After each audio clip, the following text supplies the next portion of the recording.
అందరికీ నమస్కారం. Welcome to IT media. ఈరోజు మనతో ఉన్నారు జ్యోతిష్య, వాస్తు, సంఖ్యాశాస్త్ర అలాగే నవరత్న నిపుణురాలు తనుష్కమ్మ.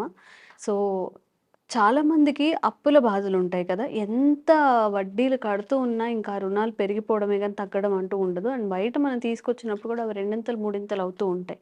మరి అప్పుల బాధలు తీరేందుకు ఏదైనా పరిష్కారాలు ఉంటాయా? ఏదైనా పూజా విధానాలు గానీ, లేకపోతే ఎక్కడైనా హోమాలు అలాంటివి ఏవైనా ఉన్నాయా? దైవికంగా మనం దాన్ని సాల్వ్ చేసుకునే పరిస్థితి ఉంటుందా? ఈ విషయం గురించి మాట్లాడదాము. నమస్తే అమ్మ. నమస్తే అండి. ప్రత్యేకించి ఇప్పుడు మనం శ్రావణ మాసంలో ఉన్నాము. ఈ అవును. శ్రావణ మాసంని అమ్మవారికి ప్రత్యేకంగా లక్ష్మీదేవి అమ్మవారికి అవును. ప్రత్యేక పూజలు చేస్తూ ఉంటాం కదా! మరి ఈ శ్రావణ మాసంలో ఈ అప్పుల బాధలు గానీ, ఏదన్నా ఇంట్లో సమస్యలు ఇలా ఉన్నప్పుడు అవి ఎలా తీరడం? ఏమైనా రిలేషన్ ఉంటుందా? అంటే కొంచెం మనం హ్మ్. పూజల ద్వారా గానీ ఎలా అయినా మనం బయటపడే అవకాశం ఉంటుందా ఈ అప్పుల నుంచి? ఓకే అమ్మా. తప్పకుండా అమ్మా. చాలా మందిలకేందంటే, ఈ అప్పులు బాధల్లోంచి బయటపడేదానికి నేను హ్మ్. అంటే మన దగ్గర ప్రత్యేకంగా పూజలేందంటే, హ్మ్. లక్ష్మీ కుబేర పూజలు ఉంటుంది. హ్మ్. అదేంది వాళ్ళకి ఎంత పెద్ద రుణ బాధలున్నా అసలు వాళ్ళకి దాంట్లో సొల్యూషన్ దొరికిపోతది. హ్మ్. ఇంత ముందుకు కూడా ఒక ముస్లిం క్లయింట్ యాక్చువల్లీ వాళ్ళు మన హిందూ ప్రకారం చేసేది చాలా కష్టం గదా! హ్మ్. కానీ వాళ్ళేందంటే ఎక్కువ రుణ బాధల వల్ల వాళ్ళ ఫ్యామిలీయే సూసైడ్ చేసుకుంటాం అనే పొజిషన్‌కొచ్చేసారు. హ్మ్. ఒకసారి జాతకం చూపించుకున్నారు. వాళ్ళు మనల్ని నమ్మలేదు. బట్ హ్మ్. ఏందంటే జ్యోతిష్యం అంటే మనం హిందూ ప్రకారం ఉంటుంది. అలా ఫాలో అవుతారనంటే చేపిస్తామని చెప్పాను. వాళ్ళు ఒకటే అనుకున్నారు. ఇంత అప్పులు ఉంది. ప్రాణమే పోతుంది అనేటప్పుడు అందరూ ఒకటే సమానం అండి. నాకు క్రిస్టియన్స్, ముస్లిమ్స్ అట్లంతా ఏం లేదు. హ్మ్. నేను చెప్పాను. అందరూ ఈక్వలే నాకు. హ్మ్. ఎవరైనా సమస్యలో ఉన్నవాళ్ళు వాళ్ళు బయట పడితే చాలా సంతోషపడతాను అని చెప్పాను. హ్మ్. సో, అప్పుడేమైందంటే వాళ్ళు ఒకసారి అప్పుడు మేడం మీరు చెప్పింది మేము ఫాలో అవుతాము అని చెప్పి. వాళ్ళకు ఎన్నో కోట్ల అప్పులు. హ్మ్. సో, వాళ్ళు పెద్ద జ్యువెల్లరీ షాప్ పెట్టుకుండేవాళ్ళు. వాళ్ళకేమైందంటే, ఈ పూజ చేసుకున్న తర్వాత, వాళ్ళకి మొత్తం అప్పులే క్లియర్ అయిపోయిన తర్వాత, వాళ్ళ ఫీడ్‌బ్యాక్ కూడా చెప్పారు. హ్మ్. సో, కానీ అంటే వాళ్ళు ముస్లిం అయినా కానీ, ఎంత నమ్మకంగా ఈ పూజలు చేసుకున్నారు. హ్మ్. సో, దానివల్ల ఏమైతుందంటే, పెద్ద అప్పుల్లో ఉన్న వాళ్ళు కూడా తప్పకుండా చేసుకోవచ్చుము. హ్మ్. అది కాకుండా మనం చేపిచ్చేది స్పెషల్‌గా ఈ శ్రవణ మాసంలో వచ్చే శుక్రవారం రోజు హ్మ్. అసలు మరీ ఎక్కువ ఈ రుణ బాధల్లో ఉండే వాళ్ళ గురించి అది కూడా అమావాస్య రోజు వచ్చే 22 అంటే 22nd, 23rd అమావాస్య వస్తుంది కదా! హ్మ్. హ్మ్. సో, 2 రోజులు కలిసి వస్తున్నాయి. కానీ ఆ 2 రోజుల్లో స్పెషల్‌గా అమ్మవారికి అసలు మంచి పూజలు జరిపిస్తాం మేము. హ్మ్. సో, ఎవరైనా రుణ బాధలో ఉండేవాళ్ళు అలా చేసుకోవచ్చు. హ్మ్. హ్మ్. అది కాకుండా కొంతమందులకు వాళ్ళ జాతక రీతిగా పూజలు చేసుకోలేదు. హ్మ్. సరే మేమే ఏదన్నో మేము ఫాలో అవుతాము అట్లనంటే ఈ రాబోయే అమావాస్యకి అసలు వాళ్ళేం జేయాలంటే, హ్మ్. ఇంట్లో ఫస్టు లక్ష్మీదేవిని జనరల్‌గా మనం పూజించేది ఏందంటే, ఐశ్వర్యం గురించి. హ్మ్. అలానే ఈ రుణ బాధల గురించి ఎక్కువ ఏందంటే, కుజుడికి అధిదేవత సుబ్రహ్మణ్య స్వామిని ఎప్పుడు చెప్తూ ఉంటాం. కానీ, హ్మ్. ఆ కుజుడు దోషం పోవాలి అంటే కూడా అదిదా రుణ బాధలిచ్చే గ్రహం కుజుడు. హ్మ్. దానికి అధిదేవత ఇంకొక స్వామివారు ఆంజనేయ స్వామి కూడా ఉన్నారు. హ్మ్. జనరల్‌గా ఏందంటే, ఆంజనేయ స్వామిని మంగళవారంలో కూడా మొక్కుతారు, శనివారంలో కూడా మొక్కుతారు. హ్మ్. ఈ రుణ బాధలు పోవాలి అంటే ఇంట్లో ఉండేవాళ్ళు కొంచెం ఏందంటే మరీ ఎవరికైతే రుణ బాధలు ఉందో వాళ్ళు ఆ రోజు అమావాస్య రోజు హ్మ్. ఒక ఆంజనేయ స్వామి ఫోటో పెట్టేసుకోవాలి ఇంట్లో. హ్మ్. హ్మ్. పెట్టేసుకున్న తర్వాత కొన్ని తమలపాకులు తెచ్చుకోవాలి. హ్మ్. అంటే ఒక రూ. 5కి అట్లా తెచ్చుకున్నాం. తర్వాత ఏందంటే దాంట్లో కొన్ని ఆకులు వాష్ చేసుకోవాలి. ఒక హ్మ్. 3 ఆకులు లేదా 5 ఆకులు అట్లా. హ్మ్. దాని తర్వాత నీట్‌గా ఒక క్లాత్‌తో తుడిచేసి దేవుడి ముందుగా పెట్టేసుకోవాలి. హ్మ్. నెక్స్టు వాళ్ళు ఎప్పుడైనా మామూలుగా దీపం వెలిగిస్తారు. రెగ్యులర్ పూజలు ఎప్పుడు కంపల్సరీ దీపం ఉంటది. గణపతి మంత్రం స్టార్ట్ చేస్తాం. తర్వాతనే ఈ ఆంజనేయ స్వామికి చేయడం ఉంటుంది. హ్మ్. ఇది రెగ్యులర్ పూజ కాబట్టి మీకు చెప్తున్నాను. మామూలుగా గణపతి లేకుండా ఏ పూజ చేయకూడదు హ్మ్. కదా! హ్మ్. అందుకని. హ్మ్. సో, అప్పుడు ఆంజనేయ స్వామి ముందుగా ఈ తమలపాకులు క్లీన్ చేసి అవి అన్నీ ఒక ప్లేట్ మీద పెట్టేసుకోవాలి. హ్మ్. నెక్స్ట్ మనం గూడా ఏందంటే ఒక పీటనో, లేదు ఒక మ్యాటో అది వేసుకొని కూర్చోవాలి. ఎందుకంటే కింద ఒట్టిగా నేలలో కూర్చోకూడదు. ఓకే. స్వామివారు ముందుగా కూర్చొని, ఆ తమలపాకులో సింధూరంలో ఏందంటే కొంచెం బటర్ వేసి దాన్ని ఒక పేస్ట్ లాగా చేసుకోవాలి. హ్మ్. చేసుకొని ఒక చిన్న పెన్ను ఒకటి తీసుకొని, ఆ తమలపాకు మీద ఎవరికైతే వీళ్ళు అప్పులు ఇవ్వాల్సింది ఉందో, అంటే రుణ బాధల వల్ల చాలా బాధపడుతున్నాము హ్మ్. అనుకునేవాళ్ళు. అంటే హ్మ్. మేజర్‌గా ఏందంటే రుణ బాధలు ఇప్పుడు ఫర్ ఎగ్జాంపుల్ ఒకరి పేరు, వాళ్ళ పేరు అని చెప్పి వాళ్ళు ఎవరైతే వీళ్ళు ఎవరికైతే ఇవ్వాలనో సో, వాళ్ళ పేరు దాంట్లో రాసేసి హ్మ్. ఏదైతే సింధూరంలో పేస్ట్‌గా చేసుకొని దాని తర్వాత దాన్ని ఒక పెన్నుతో దేని మీద రాయవాలంటే తమలపాకు మీద. హ్మ్. హ్మ్. అసలు తమలపాకు ఇలా ఈ కార్నర్ ఉంటుంది. ఇటు మనకొచ్చి అవి చిన్నగా వీధి ఉంటుంది చూడండి.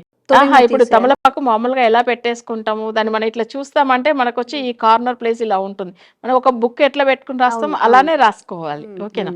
వాళ్ళ నేమ్ రాయాలి. ఎవరికైతే మనం ఇవ్వాలనో వాళ్ళ నేమ్ ఒక తమలపాకు మీద ఒకరి నేమే పర్టికులర్గా రాయాలి. ఇప్పుడు ముగ్గురికి ఇవ్వాల్సింది అప్పులు ఉందంటే 3 తమలపాకులో సెపరేట్గా వాళ్ళ పేర్లు దాంట్లో రాసి స్వామివారు ముందుగా అక్కడ పెట్టేవాళ్ళు.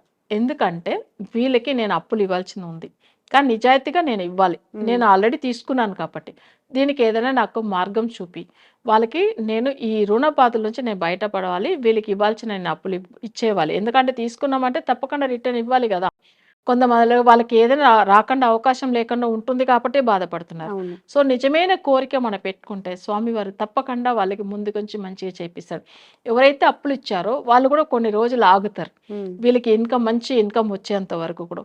తర్వాత అంత ముందుగా గొడవ పెట్టిన వాళ్ళు కూడా సైలెంట్గా ఆగి తర్వాత వీళ్ళ దగ్గర వచ్చిన డబ్బుల తర్వాత ఏమవుతుందంటే వాళ్ళు ఆ అప్పులు రుణ బాధలు తీర్చుకోవచ్చు. అయితే ఈ స్వామివారి దగ్గర మనం ఇంత గట్టిగా కోరిక పెట్టుకొని వాళ్ళ పేరు రాసిన తర్వాత మనం మొక్కుకోవడం ఎట్లానంటే, స్వామి నెక్స్ట్ మంత్ అంటే ఇప్పుడు ఈ మంత్ నేను ఈ కోరిక పెట్టుకున్నాను, 1 మంత్ లోపల నాకు ఈ అప్పులు బాధల్లోంచి నేను బయటపడాలి, నేను తప్పకుండా నేను ఈ రోజు ఇప్పుడు అమావాస్యకు పూజ చేశాను, నెక్స్ట్ అమావాస్య లోపల నాకు ఇది సాల్వ్ అయిపోవాలి, నెక్స్ట్ అమావాస్యకి నేను నీకు ఇలానే పూజ చేస్తాను అని చెప్పి గట్టిగా కోరుకోవాలి. కోరుకున్న తర్వాత స్వామి వారికి అసలు తమలపాకుతో దండ వేయాలి. అంటే చిన్న ఫోటో ఉంటే తమలపాకుతో వేయవచ్చు. సో అలా వేసుకోవాలి. తర్వాత ఏంటంటే ఏదన్నా ప్రసాదం ఆ స్వామి వారికి పెట్టాలి. పెట్టేసి గట్టిగా హనుమాన్ గాయత్రి కానీ హనుమాన్ చాలీసా కానీ తర్వాత స్వామి వారి దగ్గర కోరిక ఎంత మన నిజమైన భక్తితో గట్టిగా పెట్టుకుంటామంటే నెక్స్ట్ అమావాస్య లోపల ఆయనే తప్పకుండా దారి చూపిస్తాడు. సో అది సాల్వ్ చేసుకోవడానికి అవుతుంది. అయితే ఇది ఎవరైనా చేయవచ్చమా అంటే తప్పకుండా రుణ బాధలు ఉండే వాళ్ళు చేయవచ్చము. దీంట్లో కొంతమందికి ఏం డౌట్ ఉంటుందంటే మనం ఇవ్వాల్సిన రుణ బాధల గురించి చెప్తున్నాం, మనకు రావాల్సిన పేమెంట్ గురించి కూడా పూజలు ఉందని అడుగుతూ ఉంటారు కదా. చాలా మంది ఇచ్చి ఎలా వసూలు చేసుకోవాలో తెలియని వాళ్ళు ఉంటారు. అలా ఉంటారు. సో వాళ్ళు కూడా సేమ్ ఇదే విధానంగానే రాసి ఎట్లయినా మాకు డబ్బులు రావాల్సింది ఉంది కదా వాళ్ళ దగ్గర నుంచి, నేను ఎన్నో సంవత్సరాలు అయింది వాళ్ళకి ఇచ్చి, అసలు వాళ్ళు ఇంతవరకు నాకు ఇంట్రెస్ట్ కూడా ఇవ్వలేదు, అట్లీస్ట్ రావాల్సిన నాకు ఆ పేమెంట్ అయినా వస్తే కూడా పర్వాలేదు, నేను ఇచ్చిందైనా రిటర్న్ వస్తే కూడా చాలు అనుకుని బట్ వాళ్ళ నేమ్ కూడా రాసి ఇలానే సెపరేట్గా పెట్టుకోవాలి. సరే ఇది మనం రాసింది ఈ కోరిక 1 మంత్ లోపల మనకి నెరవేరవాలని అనుకుంటాం. ఒకరోజు పూజ చేసి వదిలేసాం, కానీ రోజు మంత్రాలు పాటించాలి. ఒకరోజు పూజ అయితే చేసుకున్నాము, మొక్కు పెట్టుకున్నాము, వాళ్ళ పేర్లు రాసాము, సేఫ్గా దేవుడి దగ్గర పెట్టాము, ఇది మనకు రోజు గుర్తుంటుంది, స్వామివారికి గుర్తుంటాయి. కానీ రోజు దేవుడిని మంచిగా ధ్యానం చేసుకోవాలా, ఆ స్వామివారి మంత్రాలు చాంటింగ్ చేసుకోవాలి. సో రోజు మనకు వీలైనంత వరకు ఏదో మనకు అంటే విడిగా పువ్వులు తర్చన చేసేసి ఏదైనా కొన్ని ప్రసాదం పెట్టి ఆరతి ఇస్తూ రావాలి. ఆ 1 మంత్ లోపల ఆయన మీద నిజమైన భక్తితో ఉండాలి. 1 మంత్ ఆ 1 మంత్ లోపల వాళ్ళ ప్రాబ్లం సాల్వ్ అయిపోతుంది. సో అలా ఉన్నప్పుడు గట్టిగా ఎవరైతే కోరికలు పెట్టుకుంటారో ఇవి అయిన తర్వాత ఆ తమలపాకు ఏం చేయాలి అని కొంచెం మందిలో డౌట్ ఉంటుంది. మనం రాసి పెట్టాం కదా, దీన్ని తీసుకెళ్ళి అసలు అక్కడ స్వామివారి టెంపుల్ పక్కన ఎక్కడన్నా ఉంటే అక్కడ తీసుకెళ్ళి ఒకసారి అర్చన చేసి, స్వామి వీళ్ళ వల్ల ఉన్న సమస్యలు తొలగిపోయింది, నాకు చాలా సంతోషం చెప్పేసి దాని తర్వాత తీసుకెళ్ళి రన్నింగ్ వాటర్లో వదిలేవాళ్ళ అవన్నీ. ఏది అసలు తమలపాకుతో రాసాం కదా అవి పేర్లు, అవన్నీ తీసుకెళ్ళి అక్కడ రన్నింగ్ వాటర్లో వదిలేస్తే సరిపోతుంది. ఇది వచ్చి చాలా మంది చేయవచ్చము. అలా ఎవరికైనా అష్ట ఐశ్వర్యాలు చాలా మంచిగా ఫైనాన్షియల్ గా బాగుండాలని అనుకునే వాళ్ళు మన దగ్గర వాళ్ళు ప్రత్యేకంగా జాతకాలు చూపించి దానికి తగిన ధన వశీకరణ పూజలు చేసుకోవడం కూడా చాలా బాగుంటుంది. ఓకేనా, అలా కూడా చేసుకోవచ్చు, అది వాళ్ళ ఇష్టం. కేవలం అప్పులు బాధలు లేదా అప్పులు మనకి రావాల్సిన అప్పులే కాకుండా వాళ్ళు కూడా ఐశ్వర్యవంతులు అవ్వాలి అన్నప్పుడు కూడా మనం కొన్ని ప్రత్యేక పూజల ద్వారా కూడా చేసుకోవచ్చు.